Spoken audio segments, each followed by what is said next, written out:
Broadway's My Beat. From Times Square to Columbus Circle, the gaudiest, the most violent, the lonesomest mile in the world. Broadway's My Beat with Larry Thor as Detective Danny Clover.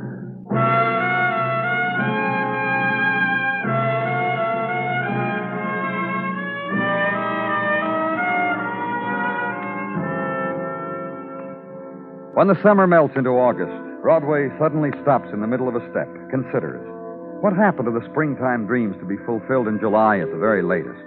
What of the snapshot of the girl in your wallet, the one you met at Coney last month, who wore sea spray in her hair, whose cheek was warm with sun and your cheek, the one who liked the old songs best? She's back to work again, handing ship clocks to an auctioneer on 42nd Street, and looking brassy and winking at the crowd. And she didn't even recognize you. So walk alone the August night, and it hits you. Another summer's rushing away.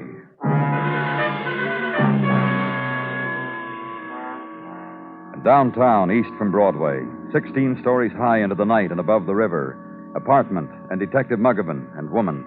I'm all right, I tell you. Sure you are, Mrs. Webb. We've been trying to tell you. I'm as right as I'll ever be. And I'll tell you exactly how it happened. You've already told us, Mrs. Webb, 3 times. Listen, you... Go in and see how he is, Muggavan. Drunk. Your husband get this loaded off, Mrs. Webb? After what just happened, you talk to me like that. Go look at him, Muggavan. Thank you, Mr. Clover. Mr. Muggavan, Yeah. if you ran a cold bath for my husband and saw that he got in it, that would be nice. That's a good idea, Muggavan. Very good. Very, very good. Thank you very much, Mrs. Webb. Now, may I tell you, Mr. Clover? Of course. I was sleeping. My husband wasn't home. I thank my stars he came home when he did. Oh, just tell me what happened. I was sleeping and dreaming. And in my dream, I couldn't breathe. Not all at once, but gradually in my dream, I couldn't breathe. And you know how it is. I told myself this was a dream and I could wake up any time I wanted to. Hey, and just take it easy, mister. We'll get along fine. Now, what are you doing? I'd better go Finish the story, Mrs. Webb. I knew I could waken any time I wanted and breathe. And then the part came in this dream when I told myself to do it. To wake up. And when I did, I couldn't breathe after all. Someone was holding a pillow over my face. And that's when your husband walked into your room. And scared off my attacker. Who ran out of the window and down that fire escape and... Hey, now, be a good guy. I don't need all you go. Danny? You wait here, Mrs. Webb. I know you won't hurt him. Oh, don't worry.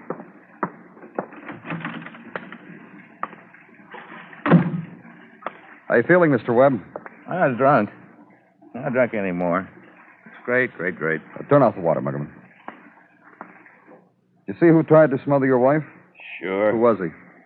Guy who held a pillow over her face and ran when I became a hero. Lieutenant means that you recognize the man. Could you identify him if you saw him again? Nope. All right, slide into this nice cold water, Mr. Webb. It's liable to clear your head. Maybe we can Oh, get I'm some sense. okay. What do I have to do to prove that I'm not loaded? Just give us a coherent story of what happened. Coherent, you want? I was coherent enough to call the night manager when it happened, wasn't I? I'm not drunk, I tell you. No more. A shock like that. So was the guy. I'll tell you the truth, Mr. Webb. We honestly don't know whether you're drunk or not. A few minutes ago, I'd say yeah. Did you try to smother your wife with a pillow, Mr. Webb? Want me to pull you in here and we can talk about it? Just say yeah, you tried to kill your wife, and I'd be happy to join you. We'll chat. Listen. Uh-huh. You're going to find out anyhow. There's no secret to it. Well, there's another woman. Is that how you say it? And you came home and decided to kill your wife. Listen, I came home and became a hero. A guy, a burglar, I guess. I came home and scared him. See, he ran down the fire escape. Mr. Clover, Your husband's all right, Mrs. Webb. is the window closed in there? Night air, and he catches cold so easily. I didn't notice. If it's open... Close it. All right. And don't pay any attention to him. Oh? About Helen. Is that the woman he's going with? Oh, Joe's a child. He doesn't know what he wants. He'll get over it. Just don't think what happened tonight had anything to do with Helen and Joe or anything like that. I'll see that the window is closed, Mrs. Webb. What'd my wife say? That she knew about Helen. See? How about I get dressed now, fellas? I want to talk to Helen. Oh, that would be Helen French, and I'll tell you where to find her. How about I get dressed now? Thank you very much. And the ministering now to a sobering drunk. I'll make you some coffee, honey. Black coffee. And later, the gentle concern for the welfare of a hero. And you must lie down, Joe. I'll help you. And an arm for the hero. And lips pressed tentatively to a hero's brow. Get the coffee, sir. And her hand trails across his cheek, stops for a furtive touch to his mouth. And she leaves the room. While she's gone, the nod to Muggavan, which has in it, handle it, report it, check with me later. And leave where the almost death was. Hit the August street and the swelter of it. And on the way to the squad car, the current of soft talk and whisperings of the night dwellers of the stoop, broken and sent eddying into night drift by your passage. The squad car. And waved the sleepless kids away from it. And the ride uptown then, through stilling streets, through loomings of dark piles of concrete and stone, black against dark of night sky. And east then, and an apartment house where a girl lives, and who shrugs thin shoulders at police and at the lateness of night. It doesn't bother me. I was awake anyhow. Then you won't mind if Why should I? It's hot. I couldn't sleep anyhow. They're playing things on the radio, and... You want to come in? It's all right with me if you want to come in. Thanks, sir. It's cooler over there by the window, if you care for that sort of thing. I'll move a chair over. Oh, this is all right, thanks. Suit yourself. Miss French, Nice they got music to go with it when you can't sleep. Isn't it nice? Real nice. don't you want to know why I'm here, Miss French? You'll tell me. You can suit yourself when. It's about a man named Joe Webb. About a man named Joe Webb. And his wife. And about the wife of a man named Joe Webb. Mr. and Mrs. Webb.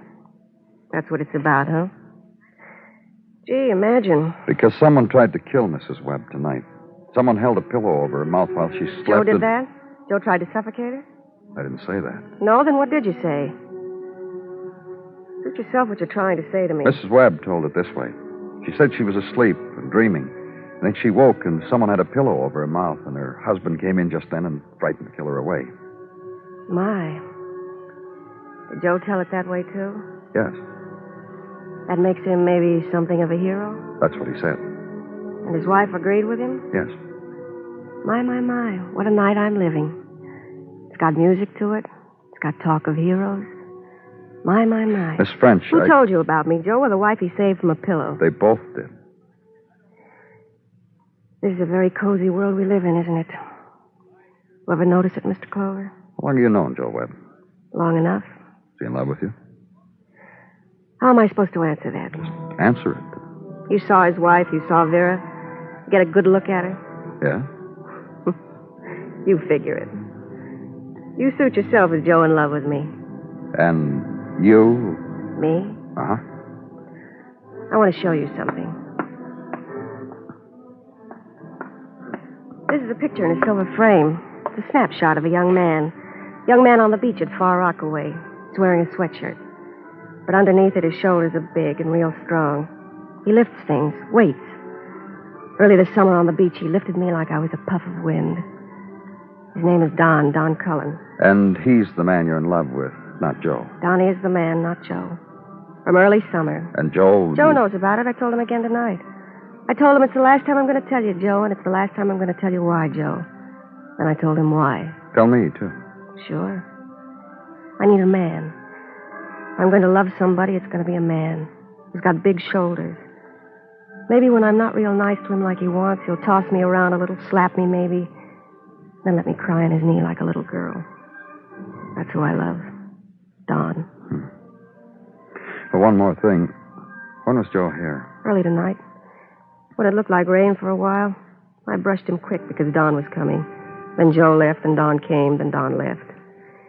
You noticed I couldn't sleep after... Yeah. Well, thanks, Miss French. I'll be... Wait a minute. You going to see Joe Webb again? Maybe. Tell Joe he forgot his raincoat. It's hanging in my closet.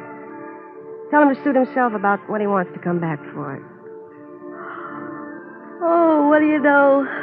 Now I feel sleepy. No more night left to sleep in. Nighty-night, Mr. Clover. And outside now, and the dawn sounds, awakening of sleepless city, trembling and stir of earth to onrush and flow of subway, distant morning crow of tugs in the harbor, and the still soft gathering of the big scream, and move quickly through it to where room is and bed in the wall. Release it, turn it down, lie where sleep waits, and hit the dream just ahead of the million-throated roar.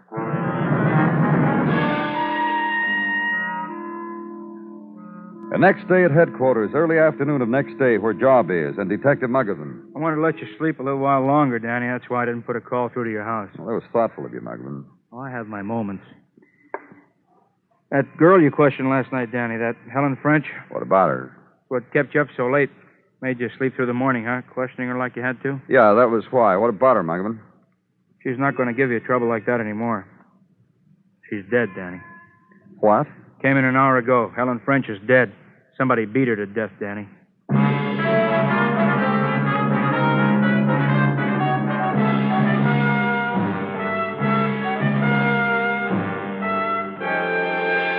You are listening to Broadway's My Beat, written by Morton Fine and David Friedkin, and starring Larry Thor as Detective Danny Clover.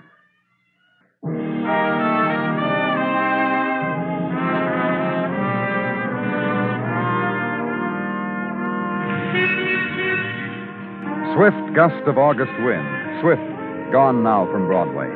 And in its wake, banners of heat set to shimmering, and crop of golden girls from out of town set to shimmering. Also, slight distortion of August ballads dripped from the throats of loudspeakers, funneling after the brief wind. Scratch and warp of the August songs, which makes of the man tilting with a shop window mannequin a summer dance. And note that her bare and waxen shoulders are melted slightly and soft from persistent sunnings, and the man must be careful not to press too hard, else the contour will change. Note, too, farther down the street, high adventure to be had in 3 dimensions and before the prices change. So why regret? Why the longing? It's a world to itself, a whole, complete, total world.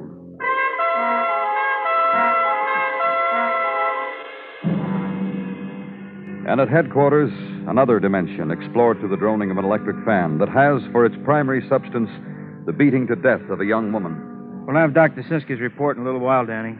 Said on the phone he's working on it. But what, Muggavan? Well, I was going to say, he can Latin and Greek it up all he wants to it. Still come out Helen French was beaten to death with a fist. That's what I was going to say. Him and the lab. Now you. Now I what? Well, now you've made it seem hardly worth the trouble. You want to go somewhere and sit a while, Muggavan, refresh yourself, then come back and tell me about it? Oh, I feel just grand. Fan you got here and all. I'll tell you now if you want. Do it, huh? Well, the call came in a homicide, like I told you, a little over an hour ago. I was on duty, so they gave it to me. I went. I found this Helen French on the floor. She had bruises on her face, her throat, temples. She was dead. I questioned the tenants in her building. They said they heard her scream once and didn't think anything about it. A little while later, she screamed again and kept screaming, so somebody ran to a phone, yelled to the police somebody upstairs is getting killed. So that's how. Danny! Danny, long time no see. Danny. Welcome back, Gino. And to you also, Detective Muggavan. Hello. Yeah, I talked to you earlier. Remember, Gino, I asked you... We will come to that, Detective Muggavan. Well, what have you got to say for yourself, Danny? You have a nice time on your vacation, Gino? Yeah, he had a nice time. He chewed my ear off for half an hour about it. Detective Muggavan, please, if you don't mind, it was my vacation. Well, tell me about it, Gino. Well, you know where I went? Me and Mrs. T? To Cousin Kendall, my unpleasant cousin in Baltimore. Turns out his boy, his son, who was only up to here when I was last in his city and is here on me now, his boy Chad, the time that Chad showed us, you wouldn't think he was chipped from the same block as Cousin Kendall. That Chad. If not for him... You had a good time, huh? No thanks to Cousin Kendall, but to his son... A regular whippersnapper of a youth, him and his crab cakes. That Chad. Now I can ask you, Gino. Of course. Danny. That photograph I brought back from Helen French's apartment, did you take As indeed I have. Here with Danny, a blow-up from the photo lab of the snapshot Detective Muggavan brought from the apartment of Helen French. Herewith. For you. Yeah, that's the one she showed me of her boyfriend, Don Cullen. Uh-huh, yeah. I wanted you to see it blown up, Danny. That lettering on his sweatshirt, it's too blurred to read on the snapshot. This way you can make it out. It says, Gothics. Mm-hmm. Yeah, it says Gothics. What does... When I find out, I'll let you know what it means. Maybe who and where Dan Cullen is. Meanwhile, I got something else for you. You're really chock full today, aren't you? Oh, I get days like that, yeah. You. Yeah, you, Barney. Come in here. This is Barney Leffler, Danny, a cabbie. Barney, Lieutenant Clover. Hi, Danny. Pleased to meet you. Hi, Barney. Hey, fan feels good. All right, tell the lieutenant what you told me a little while ago, Barney. Tell him just like you told me. Yeah. I figured I ought to tell somebody, Danny. I Just figured tell the lieutenant, huh, Barney? All right, yeah, sure. Happened this morning, like I told him. I was cruising up West 38th, just cruising, hunting down a fare. Go on. Yeah, well, in the middle of the block, there's a big McGilla. Crowds, squad cars, cops, sirens, the whole deal, So I haven't got a fare, so I stopped to pass the time of day with my fellow citizens. I leave the cab in the middle of the... I'll get it, Danny. Now, relax, Gino. I'll get it. You go ahead and tell the lieutenant, Barney. Dr. Muggerman here. Go ahead, Barney. Yeah. It's okay I talk while the detective's by the phone? Yeah, Barney, go on. Go ahead. Get straight. Well, so I leave the cab in the middle of the street. I ask a fellow citizen what is up. Very, very good. He says a girl, Helen French, has just been murdered. I say, not Helen French. He says to me, you know her? You're sorry for her? I say to him, I delivered to her a raincoat last night. That's how much I know her.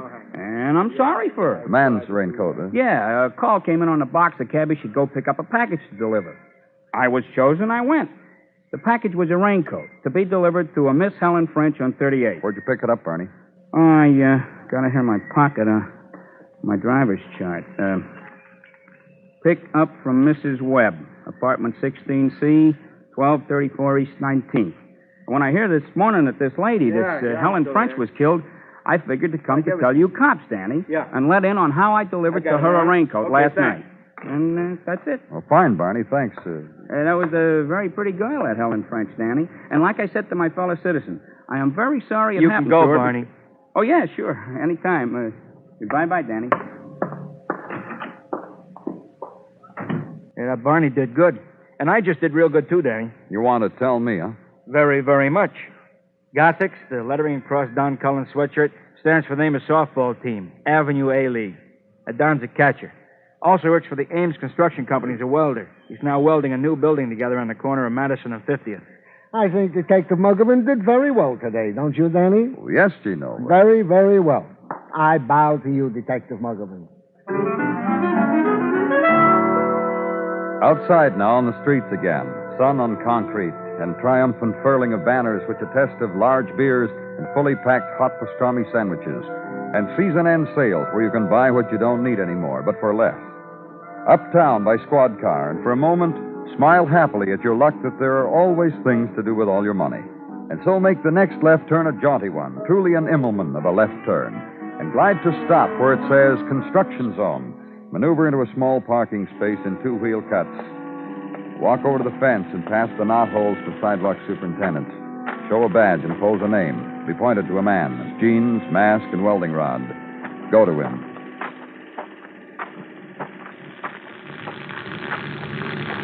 Don Cullen? Better turn your back on this arc light, buddy. Be with you in a minute.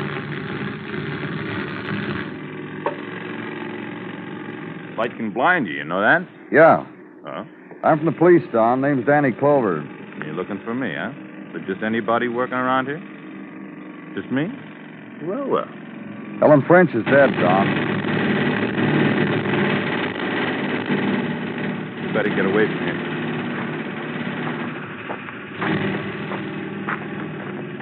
Did you hear what I said, Don? Something about a Helen. Helen French, she's dead. She's... Somebody beat her to death early this morning. What'll I do? What? What'll I do? What'll I do now? Listen, I've got to ask you some questions. What'll I do now? Did you kill her, Don? No. No, sir, I didn't kill her. No. No, I didn't kill her. Kill her? Look, you. I don't care who you are. I don't care. Come in here and tell me Helen's dead. Telling me, did I... Take it easy. Yeah. Okay. But just talk sense, will you? Don't come here with stories that... She's really dead, is she? Yeah. Tell me about last night, Dawn. About what? You saw Helen last night, didn't you? You want me to tell you about? What time did you get there? 9. Then what? I closed the door behind me. She ran into my arms. I kissed her. Look, I kissed her on account I'm a very forward fella, and I happened to last night have a girl I love. Also, last night she loved me. Want to know about it? Go on. I'm not a bright guy. I'll never get better in welder first class as long as I live. I get sense enough to know it. The one thing I got, not many guys got. A dame who makes me feel I'm the only guy in the world. Want to know about that, too? When I'm around her, Helen's suddenly helpless. She can't do nothing without me, a real baby. I love it. I'm needed. All of a sudden, I'm not just a guy with muscles. I'm a lot better. A real pretty girl thinks I'm a man. Now, you ask me any more about that, and I'll try to kill you. What about Joe Webb, Don? Huh? Joe Webb, the man before you. Yeah, man. What about him? For instance, last night, Helen told me he was there just before I was, and it looked like rain, and while he was there, a cabbie punched a bell and had a raincoat in his hand. He said, "For Mr. Webb." How do you like that? This ever happened before? A few times Helen told me about. Maybe more she did. Raincoat, muffler, when it was cool, nose drops. And you know what else? What? This Joe's wife would call Helen and tell her what to give Joe to keep his weight up. You know, dishes, what to make. And that's why Helen was done with Joe, huh? Now, listen, I told you Helen needed a man around her. Somebody she could depend on. She didn't want to take care of anybody. She wanted to be taken care of. What do I do now, Mr. Clover? Goodbye, Don.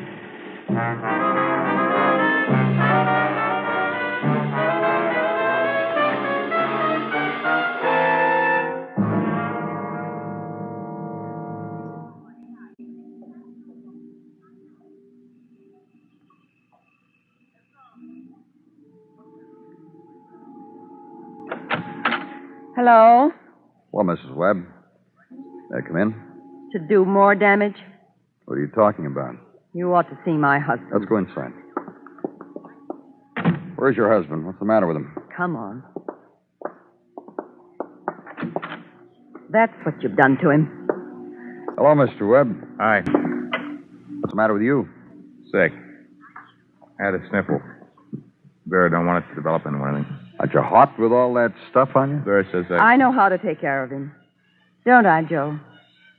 Don't I? Sure. You did this to him, Mr. Clover, leaving that window open. Sorry. You ought to be.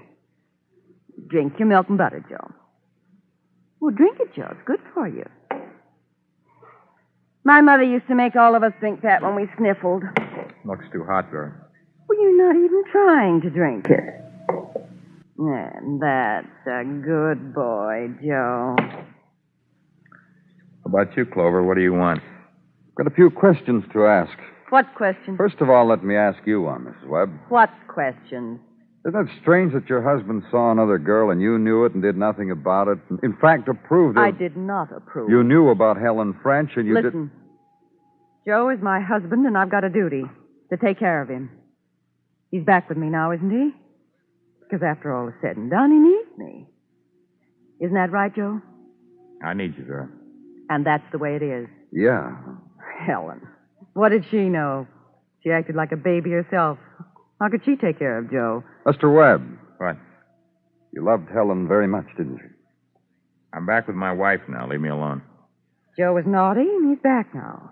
There's no need to talk about what happened before. Helen needed you, didn't she, Joe? I told you, Mr. Clover... She needed you. She made you feel manly, and you could do things for her, take care of her. Vera. Baby her, just like your wife is doing for you now. Vera, I want to explain something to you. What? All this. Milk and butter and closed windows. All of it. Galoshes and raincoats. Things you do. Make me feel like a child. Men are babies, Joe. That's why they get married. You see, Clover? Uh-huh. Just the opposite with Helen. Your wife wrecked it all, didn't she? Made a fool out of you in front of Helen. I guess. Well, I got him back, didn't I? And almost lost your life doing it. Didn't she, Mr. Webb? What is he? After your husband found out that Helen didn't want him anymore, after you ruined it all with slickers and nose drops, he... I tried to kill you, Vera. Vera, I tried to kill you. but I didn't have the strength for it. I had that pillow over your face, and All right, Joe. I couldn't do it because you're my... You know what you did? You made Helen treat me just the way you do. Come on, Joe. Got so I was a baby around both of you. I had to stop it. I had to kill one of you. I couldn't kill you. I killed her. Say something, will you? Say something. You bet you got nothing to say. Let's go, Clover.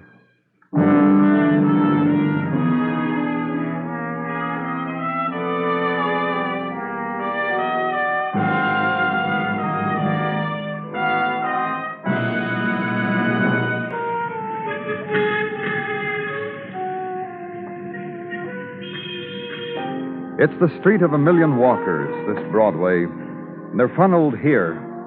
Around the 100 corners they turn into it, each with the promise, the little dream. Hold it up, bounce it against the concrete slabbing, tell somebody about it, and eat a hot dog and walk some more. It's Broadway, the gaudiest, the most violent, the lonesomest mile in the world. Broadway, my beat.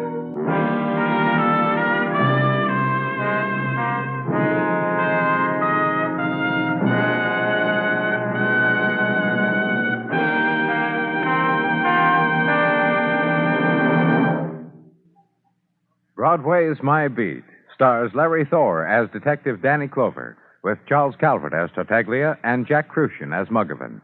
The program is produced and directed by Elliott Lewis, with musical score composed and conducted by Alexander Courage. In tonight's story, Irene Tedrow was heard as Vera and Lamont Johnson as Joe. Featured in the cast were Charlotte Lawrence, Barney Phillips, and Herb Vigran. Bill Anders speaking.